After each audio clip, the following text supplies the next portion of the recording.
அப்படி சஞ்சு சாம்சன் விஷயத்தில் என்ன தான் நடந்துக்கிட்டு இருக்கு? ஆர்ஆர் சஞ்சு சாம்சன் எந்த டீமுக்கு தான் ட்ரேடு பண்ண போகிறாங்க? ஆர்ஆர் சிஎஸ்கே கிட்ட ட்ரேட் ஆஃபர் வச்சுருக்காங்க. சஞ்சு சாம்சனுக்கு பதிலாக சிஎஸ்கேல 3 பிக்கஸ்ட் பிளேயர்ஸில் ஒருத்தர் கேட்டிருக்காங்க ஆர்ஆர். அதுக்கு சிஎஸ்கே என்ன தான் சொன்னாங்க அப்படிங்கிறது வீடியோவில் டீட்டெயில் எக்ஸ்பிளைன் பண்ணியிருக்கேன். அடுத்த பார்த்தீங்கன்னா நம்ம டவால் பிரீவிஸ், அவர் ஆஸ்திரேலியாவுக்கு இதில் சரியான சம்பவம் ஒன்று பண்ணியிருக்காரு.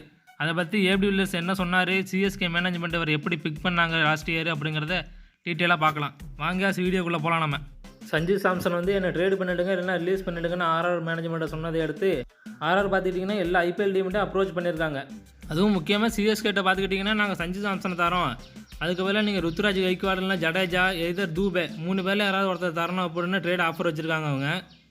அதுக்கு பார்த்துக்கிட்டாங்க சிஎஸ்கே நாங்கள் எங்கள்கிட்ட எந்த பெரிய பிளேயரும் தர மாட்டாங்க, ருத்துராஜ் ஜடேஜாவோ தூபே யாரும் தர மாட்டாங்க அப்படின்னு சொல்லி இந்த ஆஃபர் ரிஜெக்ட் பண்ணிட்டாங்க.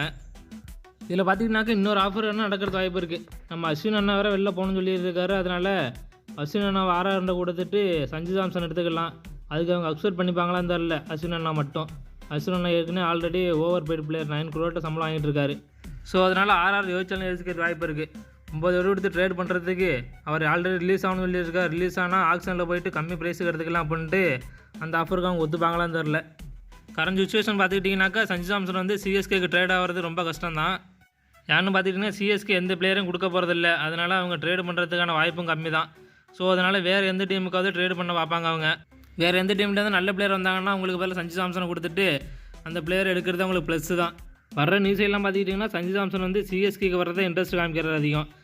அப்படி ஒரு வேளை சிஎஸ்கே இல்லைன்னா ஒரு வேளை கேகேஆருக்கு ரிப்பேர் பண்ணாலும் பண்ணுவார். அங்கே ஒரு கேப்டன்சி மெட்டீரியல் கூட அவர் பார்ப்பாங்க. அதனால் கேப்டன்சி ஆஃபர் கூட கொடுப்பாங்க. ஸோ அதனால் அவர் கேகேஆர் போகிறதுக்கான அதிகபட்ச வாய்ப்பு இருக்குது. ஸோ இது அவர் கையிலையும் ஆர்ஆர் கையிலையும் தான் இருக்குது ட்ரேட் ஆகிறது. ஒரு வேளை ஆக்ஷனுக்கு ரிலீஸ் ஆனார்னா அங்கே போய் சிஎஸ்கே எடுக்கலாம். அதுக்கு பார்த்துக்கிட்டாங்க சிஎஸ்கே வந்து ஆக்ஷன் ப்ரைஸ் நிறையா இருக்கணும். ஸோ கேகேஆர்னா அதுக்கு ப்ரைஸோடு வருவாங்க. 2 பேருக்கும் ஒரு போட்டி இருக்குன்னு நினைக்கிறேன். ஸோ கேகேஆர் மட்டும் இல்லாமல் வேறு நிறைய டீமும் வரலாம் போட்டிக்கு. ஸோ வெயிட் பண்ணி பார்க்கலாம் காய்ஸ் என்ன எப்படி போகுது இந்த ட்ரேட் அப்படின்னு. ஸோ என்னை பொறுத்தவரையிலையும் சஞ்சு சாம்சன் வந்து ஆக்ஷனில் ரிலீஸ் ஆகிறதும் வாய்ப்பு இருக்குது. ட்ரேட் ஆகிறதுக்கான வாய்ப்பு கம்மி தான் சொல்லுவானா. அடுத்து பார்த்திங்கன்னா நம்ம குட்டி ஏபிடி என்ன நாக்கு காய்ஸ் லிட்டரலாக ஆஸ்திரேலியாவை செஞ்சுட்டாருன்னு தான் சொல்லணும். இதோட ஸ்கோர் பார்த்துக்கிட்டிங்கன்னா டோட்டலாக 56 பாலுக்கு 125 ரன் காய்ஸ், அதுவும் 41 பால் செஞ்சுரி. இவர் பார்த்துக்கிட்டிங்கனாக்கா இந்த இன்னிங்ஸ் மூலயமா நிறைய ரெக்கார்டை உடச்சிருக்காரு. ஃபஸ்ட் ஒன்று பார்த்துக்கிட்டிங்கன்னா youngest South African player to score T20 century. இவர் தாங்க யங்கஸ்ட் பிளேயர் செஞ்சுரி T20யில் சவுத் ஆஃப்ரிக்காவுக்காண்டி இவர் தான். இன்னொன்று பார்த்துக்கிட்டிங்கனாக்கா second fastest T20 century South ஆஃப்ரிக்காவுக்காண்டி இவர்கிட்ட தான் இருக்குது. அதுவும் இப்போ அடுத்து highest T20 score against Australia. அடுத்து பார்த்தீங்கன்னா highest individual score for south African T20 எல்லாமே இப்போ இவர் தான் காய்ஸ் இவர்கிட்ட தான் இருக்குது. இப்போல்லாம் இவர் அடிக்கிற ஒவ்வொரு ஷாட்டுமே சும்மா பவர்ஃபுல்லான கிட்ட தான் காய்ஸ் இருக்குது. ஃபுல் ஃபோர்ஸாக அடிக்கிற ஷாட்டு ஒவ்வொன்றும் நல்லா பவர் ஜென்ரேட் பண்ணுறாரு. இந்த நாளுக்கு அப்புறம் ஏபி வில்லியர்ஸ் இவரை பற்றி என்ன சொல்கிறாருன்னா, ஐபிஎல் மெகா ஆக்ஷன்லேருந்து இவர் பிக் பண்ணுறதுக்கான கோல்டன் ஆப்பர்ச்சுனிட்டி எல்லா ஐபிஎல் டீம்ஸும் மிஸ் பண்ணிட்டாங்க. லைக்லி சிஎஸ்கே அவர் வந்து ரீப்ளேஸ்மெண்ட் பிளேயராக சைன் பண்ணிட்டாங்க. சிஎஸ்கே பண்ணதில் இதான் பிக்கஸ்ட் மாஸ்டர் ஸ்ட்ரோக் எவர் அப்படின்னு அவர் சொல்கிறாரு. இதுவே இந்த வருஷம் மினி ஆக்ஷனில் வந்திருந்தாருன்னா ஒரு ப்ரைஸ் ஆல்மோஸ்ட் 15 crore மேலே தான் போயிருக்குமே தவிர அதோடு குறைஞ்சிருக்காது. ஸோ சிஎஸ்கே லக்கிலி இவர் எப்படியோ ரீப்ளேஸ்மெண்ட் பிளேயராக சைன் பண்ணிட்டாங்க. அதுவும் ரீப்ளேஸ்மெண்ட் பிளேயராக ஈஸியெல்லாம் சைன் பண்ணல காய்ஸ். இவர் சைன் பண்ணதை பற்றி லேட்டஸ்ட்டாக சிஎஸ்கே சோர்ஸ் வந்து ஒருத்தர் டைம்ஸ் ஆஃப் இந்தியாவுக்கு சொல்லியிருக்காரு எப்படி சைன் பண்ணாங்க அப்படின்னு. அவர் வந்து என்ன சொல்கிறாருன்னா, குர்ஜப்ரீத் சிங் வந்து ரீப்ளேஸ்மெண்ட்டாக டவால் பிரீவிஸை பிக் பண்ணலாமா இல்லைன்னா ஜானு பேஸ்டோவை பிக் பண்ணலாமான்னு ஒரு கன்ஃபியூஷன் இருந்திருக்கு.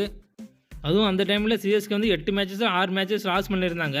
ஸோ பிளே ஆஃப்ஸ் போகிறதுக்கான வாய்ப்பு கம்மிங்கிறதுனால டவால் பிரீவிஸ் எக்ஸ்பெரிமெண்ட் பண்ணலான்னு ஒரு முடிவுக்கு வந்திருக்காங்க. அதுவும் கோச் ஸ்டீஃபன் ஃபிலமிங் வந்து பிரீவிஸை பிக் பண்ணலாம் ஸ்ட்ராங்காக சொல்லியிருக்காரு. அதையும் அப்போதைய கேப்டனான மகேந்திர சிங் தோனி வந்து அதுக்கும் ஓகே சொல்லியிருக்காரு. ஸோ இதனால தான் டவால் பிரீவிஸ் வந்து இப்போ ஒரு சிஎஸ்கே பிளேயராக இருக்கார். இல்லைனா இந்த மெகா ஆக்ஷனில் எந்த டீமுக்கு போய்ப்பாருன்னு சொல்லியிருக்க முடியாது. ஸோ காய்ஸ் இந்த வீடியோ பிடிச்சிருந்தா லைக் பண்ணுங்கள், ஷேர் பண்ணுங்கள். இன்னொரு இன்ட்ரெஸ்டிங்கான வீடியோவில் சந்திக்கிறேன். Bye guys.